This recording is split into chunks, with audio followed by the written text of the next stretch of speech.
What's going on, YouTube? It's Outdoors with Tim, and we're in the kitchen. And it's that time of the year. We've been doing a lot of gardening, and we've got some tomatoes. Now, these tomatoes here, we didn't grow. We only planted a couple plants, but these plants that these tomatoes came off of came somewhere in the low country of South Carolina, so they're a big tomato. You see how big they are? Well, what we're doing here tonight in my kitchen is I'm going to show you the basic processing, how to can these tomatoes. You know, with the pandemic going on, you can't, think about, is the store going to have what you need when it's time to go there and get it. So I'm going to show you how to do the basic canning without a pressure cooker and all that other nonsense. Because 150 years ago, 100 years ago, they were canning tomatoes and they didn't have pressure cookers. So y'all stay tuned and I'm going to show you how to do it. Okay, first you got your tomatoes.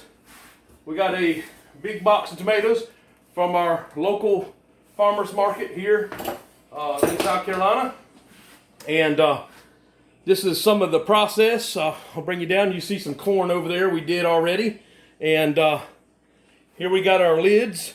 They're in some hot water, sterilizing, warming that gasket up so when we go to apply them to the jars, they will seat. And also in here are some tomatoes that are ready to come out and go into the bowl and ready for peeling. I will bring you all along and show you how to peel them.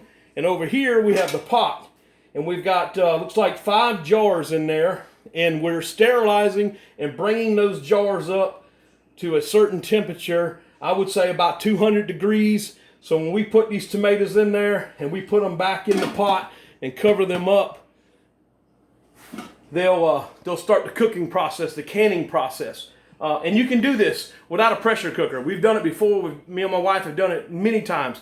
So let's go into the kitchen or into the dining room, and I'll get the pot and come back in here and get more of these tomatoes out of here and take y'all back in the dining room and show you the peeling process. Thanks for watching, guys. Remember to like, subscribe, share the videos, and thanks for watching. All right, guys, look, we're back in the dining room. We're at the table. This is what I just took out of that big pot that I showed you where the tomatoes were at. These are plenty hot. I got 3 from the first batch that I still have to finish peeling. And I'll show you, it's not as aggravating as some people make it seem to peel a tomato. If you would just put those tomatoes in some really hot water, not quite boiling, but simmering for just a few minutes. And when you do that, give it a few minutes, about 5 minutes in there. And some people, after they get them somewhat heated up, you'll see how they start to peel. Well, that's fine. And some people like to put them in a bowl of ice water so it'll stop the cooking process. You don't really need to do that unless you don't have tough hands. I have tough hands, so handling a hot tomato, and I'm only touching it briefly for a few seconds or a fraction of a second at a time, so it's really not that hot on me. So I don't use the ice water, kind of sort of like blanching, sort of say. But what I do is I use the heat, the hot water, to break free of the skin. Very easy to peel, and then I'll cut the core out, and I'll cut them in like quarters, and then I'll stuff them in the jars, and I leave about 1 inch headspace. I put a teaspoon of lemon juice to every jar of tomato, and that's just my touch of doing it. Some people use different types of salt, canning salt or whatever. Like I said, there's many different methods, but this is just how I do it. It works. This is the way I've been doing it, and the tomatoes will stay on the shelf for 2 or 3 years. Matter of fact, they don't even stay on the shelf that long, because by the time wintertime gets here, everybody's thinking of a beef stew, a vegetable soup, or something, and the tomatoes get used. But we all know in the past, a couple months ago, pandemic started, there wasn't a lot of stuff on the market shelves to go and get. It was slim pickings, depending on what type of item you were looking for. Well, I honestly believe that this is one thing that you should prep and prepare for, is your food. You should always prepare your food to always be there when you're needing it, and not rely on the convenience of a grocery store or a convenience store. So I'm going to show you how I do it. What I do is I take my knife and I cut around. I get the core out, and you can see as soon as you start cutting it, what happens is the tomato wants to peel automatically, and I just drop that on the floor. But this is so easy. This is better than putting it in ice water, I should say. You know, they just fall off. You see, just falls off, guys. and there's a peeled tomato. And what I'll do is I'll cut that in 3 or 4 slices, and then I'll put it in the jar. And anyway, I'll show you what I have here on my tray. And I have this peeled, this one, and this one. This, all these are peeled except for these 2. This is from the first batch, and I'll show you again. Real simple. Just cut that core out, because you're not going to want that in your canned tomatoes. Definitely, you know, you wouldn't want that in your tomato sandwich. I don't know how many of y'all eat tomato sandwiches, but here in the South, we love tomato sandwiches. Some people eat tomato sandwiches with mayonnaise and sugar, and some people eat tomato sandwiches. And that was real simple. See how quick that peeled? It's not that much work to doing tomatoes. I actually think that canning tomatoes is one of the easiest vegetables to prepare, you know, to store and can. It's a work in progress. You know, you got to get the jars, I guess somewhat, they call sanitized or whatever. I've always put the jars in the canning pot, and I let them come to a boil, and that pretty much sanitizes them. I get the lids heated up. I get the jars heated up good. And then I empty the jars out, and I bring them in here about 2 at a time. And then I'll cut the tomatoes up, and I will put them in the jars. And when the jar gets full, I will also, you can cut out this bottom one if it's a pretty big one, like this one. It's pretty big, so we don't want that in there. And we'll just throw it over there. And there's another tomato ready for canning. So that's probably going to be about 1.5 jars or 2 jars worth of tomatoes right there. But you guys stay tuned, and I'll show you just a little bit more in a little while. All right, guys, we're back. Most of them are peeled. I think I got like 5 more that are still in the pot that aren't quite ready. So what I'm going to do is bring y'all along on the process of getting these quartered up and put in the jars, and also adding the lemon juice, and then cleaning the top of the jar, of course, after we pack them, because I'm sure we'll get some stuff on it from the tomato, and then how to apply the lid, and then the next step from there on. I really appreciate each and every one of y'all coming along on these videos. And if you will, remember, guys, leave a comment, share something with me that you learned as you grew up. You know, something that was passed down to you either from your mother or your father or your grandparents, or, you know, just that really wise old neighborly friend who had a lot of wisdom. But anyway, let's not hold you up anymore. Let's take you here to the cutting board, and let's take a tomato. And I like to turn them upside down and let them sit on that flat, kind of that flat spot. Then I'll take a paring knife, nothing super big, and just cut the tomato in a couple quarters, usually about 4 cuts or so. We'll get it, and of course it just falls apart like that right there, and you'll end up with some nice healthy slices. Now remember, these are going to cook in the jar as you're in the canning process, and then you're going to put them in a stew, you know, a few months later down the road, and they're going to cook some more, so they're going to get really soft, and the flavor of the tomato is going to disperse into everything else that you're preparing. So we'll drop some tomatoes in here, and I think we need to cut this one more time. It's kind of large, so we'll drop some more in there. And it's just basically it, you know. You can sit down at the table with a good family friend, your wife, husband, whatever, the kids, and you could teach them. You know, this is something that families had to do, you know, many years ago, when they didn't have the convenience of going down to the supermarket and grabbing a buggy, a shopping buggy. You know, they had to grow their dinner, and they had to go out and hunt it down. And this is one of the processes of surviving at one point in time for many people. And there are still a lot of people today who do this. You know, yeah, grocery stores are nice, but they ain't always going to be there, guys. I'll tell you, I'll be one of the first ones to tell you real quick, I'll live off the land any day. That's the only way to really live. if you ask me, that way you know where your food's coming from and what it is that you're consuming in your body. And you don't have to worry about all the growth enhancers and steroids and all these byproducts that are put into foods today. And might put one more little piece in there. Okay, so to show you right here, it's not packed tight, but if you will look, there's a little bit of headspace in that jar. Probably about a tip of my finger or so. And might could put a little bit, well, yeah, that's good. We don't want to pack it down, because what you're going to have to do is fill these jars with some scalding hot water in the lemon juice. And you're going to leave about 1 inch of headspace in them because you want it to vacuum seal as you got these things in the canning process. So, in the cooker, I should say. So let me wipe my hand off, put that napkin over there. And while I am thinking about it, I will be right back. I have to go get the lemon juice in the kitchen. So you guys stay tuned and I'll be right back. Okay, guys. Look, I'm back. I got a napkin. I did get the lemon juice. And just, about a teaspoon of lemon juice per jar. And anyway, let me show you the process here.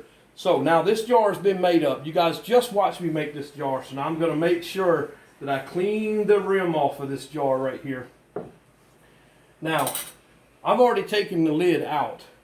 I want to set that lid right there because in just a little bit I'm going to show you I'm going to be filling these jars with hot water, and then I'm going to add the lemon juice right here. So nothing special. It's 100% lemon juice.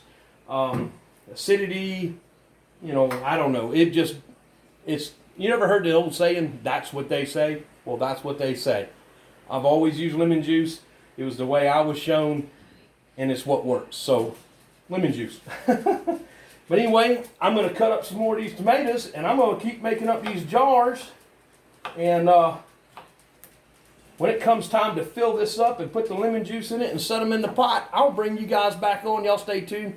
Thanks for watching Outdoors with Tim. If you will, hit that like button up there and subscribe and that bell icon so every time I post a video, you will get a notification. Thanks for watching, guys. Outdoors with Tim. All right, guys. Self-filming here in the dining room area this evening. And I got some jars that are ready to be prepared for the canning pot. So I'm going to show you the process that I use to get these things in the pot and start the cooking and canning process. All right, what I like to do is I like to just take some lemon juice. This came from Food Lion. Convenience of a grocery store. How about that? I like to just put a little bit in there. Not too much. Just, just if you got any idea how to cook, and most people do, about a teaspoon. Half a teaspoon's fine too. Just add a little bit to each one. Let me get the camera over there. Hello, Mr. Ralph. One of these days I'll have to tell you guys the story about Mr. Ralph. Okay, I'll give it up a little extra. Anyway, now here's the process. They already have juice in there. And they also have, well, they're in their own juices. That's what I mean. And they also have a little bit of 100% lemon juice. Now, we have this electric kettle with really hot water. So I'm going to start over here. Let me make sure I grab this where you guys can see me pouring. So I'm going to pour. I just want to bring it up to about the first ring on the jar. And you'll see that I have two different jars, but I'm going to do the same method for all the jars. The first ring. So I want to leave a little headspace in there, right? All right, so let me switch hands here because this jar is a little further away. And we're just going to put this hot water in each jar.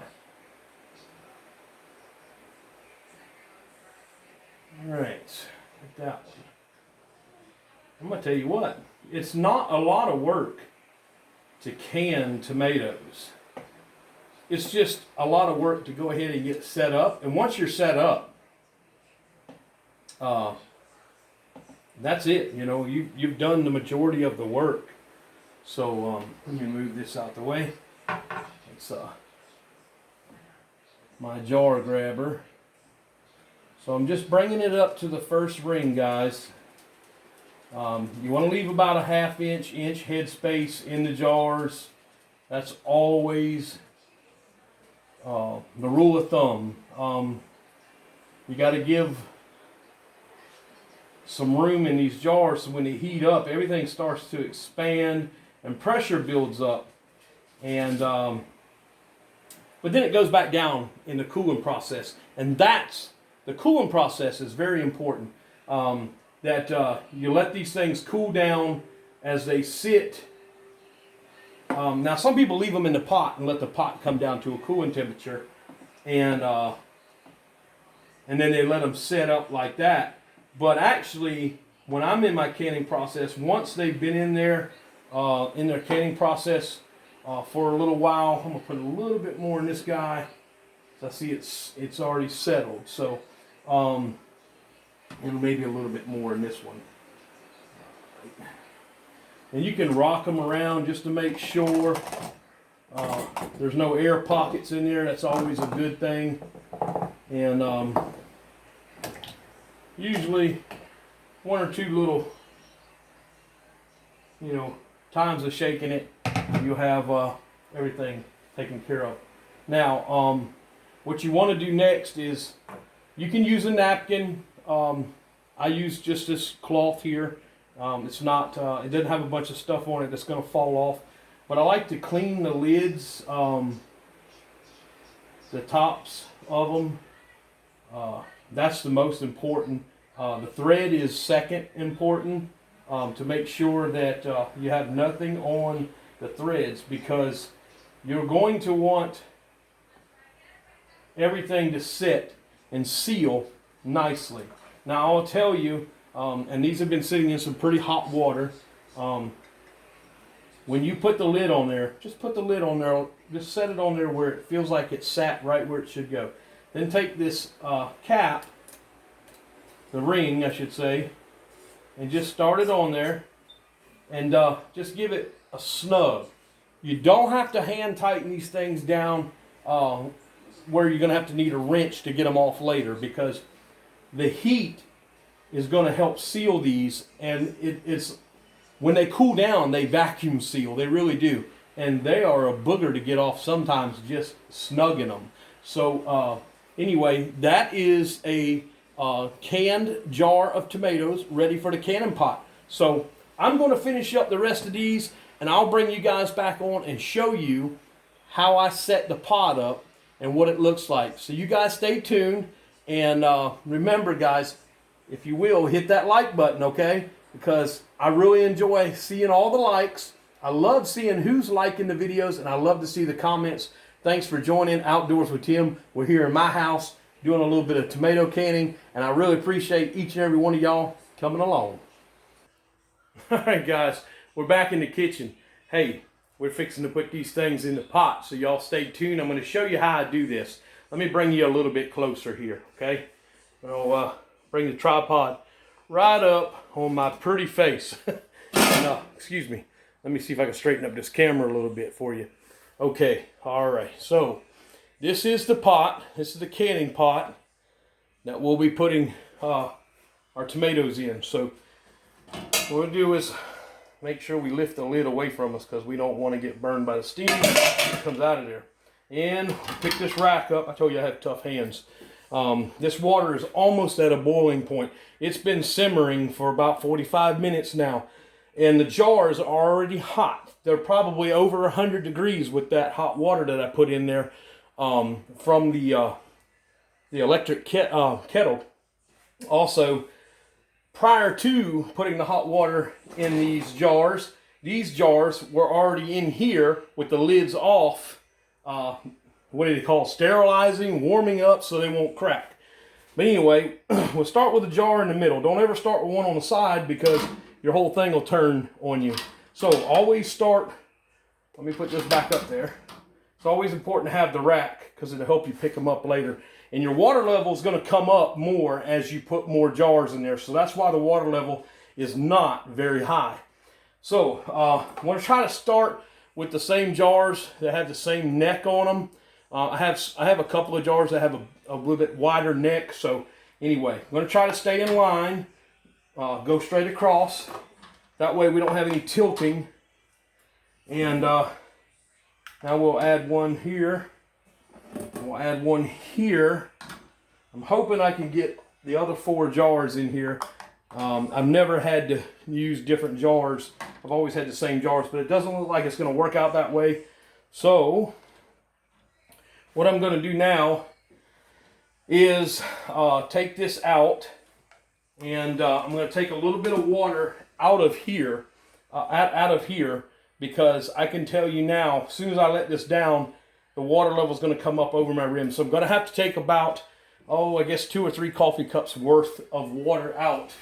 So I will get a coffee cup and dip in there and get this hot water out of here. So it's just a process too. You know, one thing for sure about canning is you always have to make adjustments. Even though you do it every year, you know, every time garden season comes around, you're going to have to make adjustments. So nothing's never the same other than the type of vegetable that you're doing. So let's just set this down in there and see where our water level comes to. Okay, so I know if I put one more jar on there, it's definitely going to need more room. So I'm going to take that other jar out and get this, get some more water out.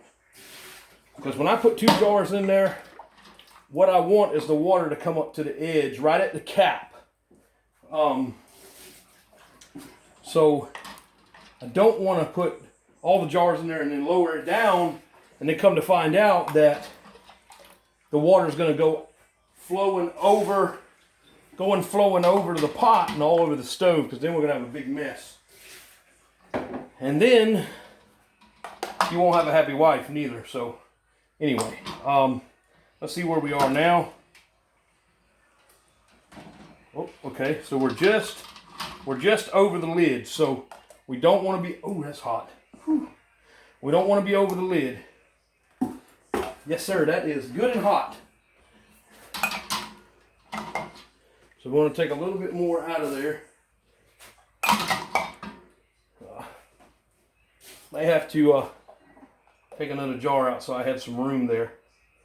Well, you guys stay tuned. You know what I mean. I'll get this right and I'll bring you back on. All right, guys. I got it taken care of. If you'll look, you will see that that water level is right below the ring on this of this cap, the bottom ring. So that's where we want it at. Now we're and the process of the water is going to heat up to a boil.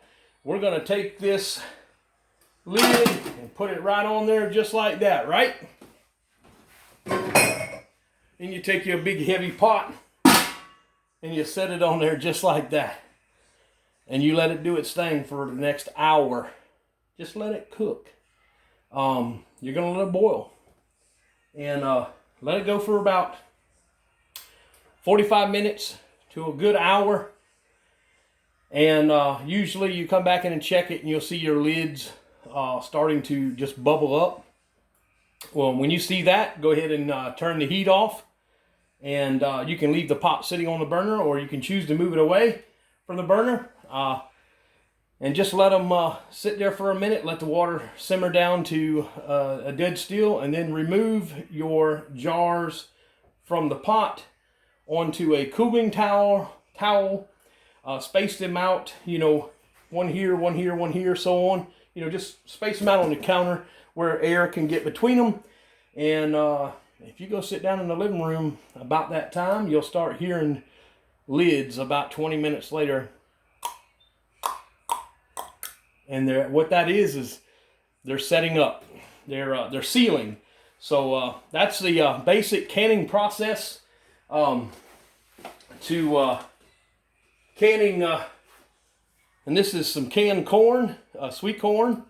A lot of people say, oh, why is it turning brown? You know, well, hey, that's because they have overcooked it and the sugars have released from the corn. Basically what you want to do is seal it in here and preserve it. So that's what we've done with this corn. If you'll look at that corn, how beautiful it is. Okay, this corn will be good on the shelf for 2 years. Something like that, but it won't last that long. Not in our house. So we've got a lot more canning left to do this year, and we'll be doing that. And I want to say thanks for coming along, guys. A little hot in the kitchen tonight, but this is our kitchen. This is where we prepare our food, and I want to thank y'all for coming along. I appreciate y'all watching Outdoors with Tim. And if you will, go ahead and hit that like button, subscribe to the channel, share it with your friends, and tell them all about what we do. I have a lot of videos, guys. Fishing, hunting, backyard chicken coop, how to convert a camp stove over to a 20-pound bottle, just a lot of things, even from changing the oil and repairing the car, stuff like that. If you like those kinds of things, go ahead and subscribe to my channel and check it out. And remember, hey guys, I'll see you in my gun room next time.